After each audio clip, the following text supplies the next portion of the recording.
What to do when you are giving a talk or a presentation and you feel that your audience is not really connecting with you. They are somewhere else. They are maybe scrolling, they are checking their phones, they are not really present and not really quite getting the importance of your work. So here's the thing.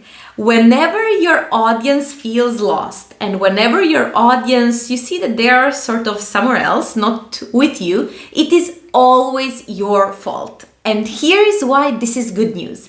Because if it's your fault, you can also fix it. And I want to give you a few tips on how to really change your mindset and think in a way that can be helpful for them. So, as I said before, it is always your fault, but this is great news because this means that it is also the solution, it's also in your hands.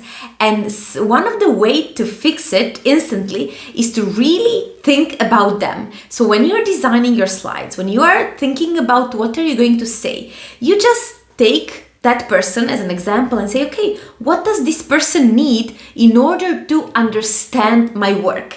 And just by doing this super simple exercise, you are instantly going to get a sense of how your work can really fit into a narrative that is more familiar to the people who are listening to you.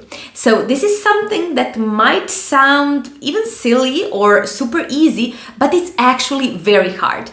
And one of the proofs that I want to offer here of how hard it is, just think about the talks that you attended, think about how people actually talk and how they express their feelings or their issues, their everyday life, let alone super complex stuff like we do in STEM, and how much of that you really understand. And I would bet that it's not that a huge percentage. It's really like, I would say maybe 20 to 30% tops. And that's because people are biased. We are biased and we think that everyone knows what we know. And this is especially tricky when we are explaining some complex work to people who are not familiar with our topics. So we really have to make an intentional effort to make sure that we can meet them where they are at. So that's something super important. So whenever you feel that your audience is sort of getting lost and you are not really, they're not there with you, it's always because of you. So the thing you can do is just start and think about what is it that they need. What is it that they need in order to understand this concept better? What is the context that I have to provide them in order to spark some interest, to make sure that they are actually going to give me their time? Because people, especially nowadays when we are living super fast lives, people really don't want to give you your time. And also, if you sum this to the attention spans that are super short, you really have a very short time to spark that interest in the other person and make sure that they are going to give you their time in order for you to have the opportunity to express and explain your work. This is, as I said, specifically true when we are explaining something complex, which is often the case in the STEM field. And this is why I can totally claim that many STEM presentations are really boring and really bad. And that's because people just don't seem to make the effort to really think about the people who are listening to them. And I want to invite you with this video for your next presentation, your next talk.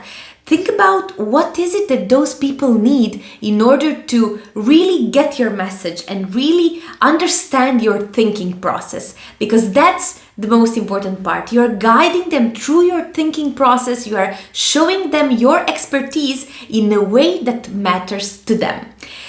If this is something that you feel you might use some help with, that's something that really you are struggling with that and it's not really allowing you to progress in your career, which is something that happens quite often when we are brilliant experts, but we are not quite capable or able to communicate our expertise and our impact and our work so effectively.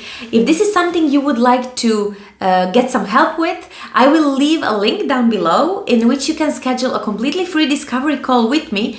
and in which you can share your challenges, your specific issues that you're facing right now, and I would be more than happy to help and see if we are a good fit to work together. So I hope you found this video useful, and see you next time. Bye bye.